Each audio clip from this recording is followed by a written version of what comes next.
Hello everyone, a very pleasant day to you. Federal government cites uncertainty halts insurance of implementation guidelines. Abuja court arraigns popular senator for raping 13-year-old girl. Deputy Minority Leader Obiakpo lawmaker announces position shift in Port Harcourt. Ex-Abia governors plotting to destabilize Abia for APC to obedient movement. Kano government suspends doctors who forgot scissors inside patient's stomach. On the foreign scene, Singapore's opposition leader stripped of title after conviction for lying. A very good day to you and welcome to First News Port Harcourt. I am Becky Osoro. Now the news in full. The federal government has halted the issuance of guidelines for the implementation of the new tax laws, citing uncertainty over the final version. Taiwo Oyedele, Chairman, Presidential Tax Reform Committee, has revealed. He said he had told the Nigerian Revenue Service (NRS) and the Joint Revenue Board (JRB) to wait because guidelines on the implementation of tax laws cannot be issued. Oyedele spoke in Lagos on 14 January while responding to questions after delivering a keynote address on the 2026 Economic Outlook by the Institute of Chartered Accountants of Nigeria with the theme, Icon at 60, Accountability as a Bedrock for National Development. He said the Act's Authentication Act says whatever the government printer publishes is the evidence of the law that was passed. The government printer published something which we said is the official version. Lawmakers said it is not what they passed, so they said they would do their own gazettes. Reacting yesterday to the allegations that the tax laws had been altered, Oyedele downplayed the importance of any changes, saying they should not affect the core provisions of the tax laws. Oyedele expressed worry over stiff opposition to the tax reforms, including spread of misinformation aimed at undermining the reforms. The tax expert said some Nigerians were being paid to protest against the report. He narrated how misinformation made Nigerian stocks lose a whopping 4.6 trillion naira in a day in November 2025. Also speaking, the Director General Manufacturers Association of Nigeria, MAN, Shegun Ajayi Kader, called for the policy implementation that brings about inclusive growth without compromising competitiveness. He said contribution of the manufacturing sector to the GDP has not been up to 10%, while lamenting the myriad of challenges confronting the sector. Moving on to Rivers State, on Wednesday, January 14, 2026, two prominent members of the Rivers State House of Assembly has officially distanced themselves from the ongoing efforts to impeach Governor Similai Fubara and Deputy Governor Ngozi Odu. A Deputy Minority Leader, Honorable Mrs. Barile Nwako, and the representative for Obiakpo constituency 2, Honorable Lady Emilia Loki Amadi JP, announced their shift in position during a media briefing held in Port Harcourt. Addressing the current political unrest in the state, the lawmakers clarified that while they were originally signatories to the notice of allegations, they have chosen to prioritize a diplomatic resolution over the governor's removal. Honorable Mrs. Nwako explained that the initial move for impeachment was prompted by reported constitutional violations and the perceived disregard for the peace agreements brokered by President Bola Ahmed Tinubu. She noted that these concerns were significant enough to justify the formal feeding of charges. In choosing to de-escalate the situation for the benefit of the state, Honorable Mrs. Nwako stated clearly, "This is not a sign of weakness, but because we have forgiven heart and as mothers." She further emphasized that their choice was rooted in a desire to safeguard democratic processes and provide a path towards reconciliation. Echoing these sentiments, Honorable Lady Emilia Loki Amadi JP confirmed her full support for this new direction. She mentioned that she had consulted with the Minister of the Federal Capital Territory, Chief Yesum Wike, who is a constituent in her district prior to the announcement. According to her, the minister encouraged her to follow her conscience and act in the best interests of both Rivers State and the nation. The legislators concluded by expressing their gratitude to President Tinubu and their constituents, sharing a collective hope for lasting peace in the region.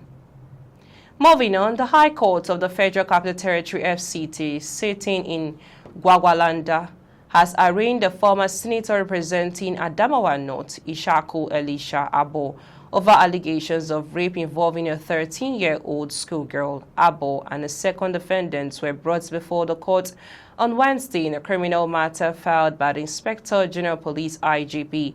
Both defendants pleaded not guilty to all counts. The case charge number CR/635/25 titled Inspector General Police v. Senator Ishaku Elisha Abo and Ano is being heard before Justice Wan Mohammed in Court 50 of the FCT High Court, Gwagwalada. Justice Mohammed, however, cautioned the defense against escalating what he described as a minor issue, directing counsel to provide judicial authorities in support of the objection. The judge added that the appearance could be struck out if the authorities were convincing. Despite the objection, the court continued with the arraignment as the charges were read to both defendants in open court. Following their not guilty pleas, counsel for the two defendants informed the court that bail applications have been filed and sought permission to move them. After considering arguments from both sides, Justice Mohammed stood the matter down briefly to prepare rulings. On resumption, the court granted bail to both defendants with conditions. Abba was granted bail in the sum of 50 million naira with two sureties of good repute and was ordered to surrender his international passport. The second defendant was granted bail in the sum of 40 million naira, also with two sureties of good repute. The case was adjourned to February 11, 2026 for hearing. Moving on, the Obedience Movement has alleged that former governors of Abia State, led by Senator Ojuzo Kalu, are plotting to destabilize the state. The movement also asked Governor Alex Oti to join Peter Obi in the African Democratic Congress ADC to enjoy their undivided support. The movement, which addressed journalists on Wednesday through Abia State spokesperson Chibuzo Obiesili and other members, alleged that the former Abia leaders are desperate in their bid to deliver the state to President Bola Tinubu and the All Progressive Congress APC.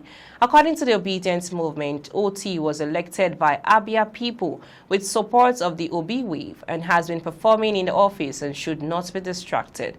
The movement said it was wrong for Kalu to declare that Governor Oti will not be re-elected for a second term, a threat they described as a fight against the Abia electorate.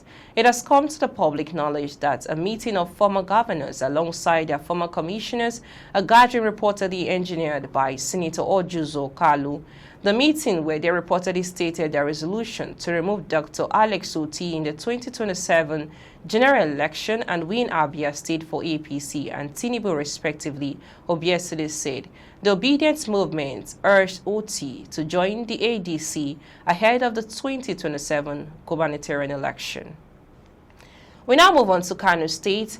The Kano State Hospital's Management Board has announced the immediate suspension of 3 medical personnel directly involved in the case of Aishatu Umar, who died on Sunday while undergoing corrective surgery to remove the scissors, which had been forgotten inside her body during an early operation. According to the board, a preliminary investigation ordered by the Executive Secretary, Dr. Mansour Mudi Nagoda, confirmed that surgical scissors were left inside the patient's body after a procedure. In addition to the suspension, the board stated that the case has been referred to the Kano State Medical Ethics Committee for further investigation and disciplinary measures in line with professional standards and the law. We now move on to the foreign scene. Singapore's leader of the opposition in Parliament, Pritam Singh, has been stripped of his title by the Prime Minister following a vote by lawmakers. The vote took place on Wednesday in a parliament which is overwhelmingly dominated by the ruling People's Action Party, PAP. The move follows Singh's conviction for lying under oath to a parliamentary committee. Singh has consistently maintained his innocence. He remains a member of parliament and Secretary General of the largest opposition party, Workers' Party WP, but will lose privileges such as additional allowances and the right of first reply during parliamentary debates. Singh's case stands out as one of the only criminal convictions against a sitting opposition lawmaker. He was also the first person to hold the title of leader of the opposition. We now bring you highlights of the stories in the bulletin so far. We brought to you the federal government cites uncertainty, halt insurance of implementation guidelines. And also, Abuja court arraigns popular senator for raping 13-year-old girl. And also from Rivers State, Deputy Minority Leader Obi Akpol, lawmaker announced position shift in Port Harcourt. And also brought to you from Abia State and ex-Abia governors plotting to destabilize Abia for APC to obedience movement. And also we brought to you from Kano. Kano government suspends doctors who forgot scissors inside patient's stomach. And also from the foreign scene, we brought you the Singapore's opposition leader stripped of title after conviction for lying. That's all on the news this hour. I am Becky Usoro from I and the entire team in Port Harcourt, Nigeria. Many thanks for watching.